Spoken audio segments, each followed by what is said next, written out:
go to church because the pastor says things you don't like, and it forces you to think and pray about it. The fact that God is speaking to a man does not mean to make you happy. The gospel we preach is the gospel of wound. Watch this. For I determined not to know anything else among you save Jesus Christ and him crucified. You see, this cross thing is very important. I buttress this so that whatever you are celebrating, celebrate it with understanding, not a religious ceremony, but celebrate truth of what you know. I don't need to explain to you again that Easter is not a Christian celebration, and that is why the date changes. Because sometimes it's in March, sometimes it's in April.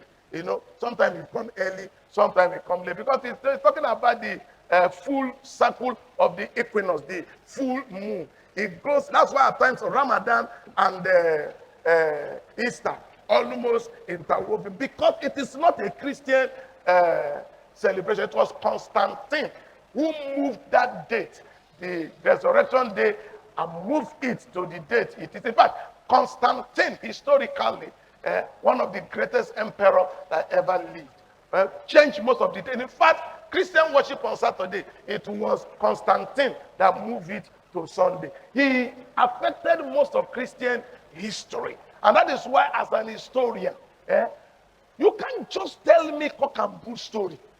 Once you start telling it, I know you falsehood has already entered you.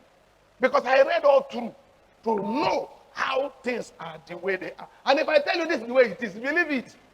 Because I've read different authorities.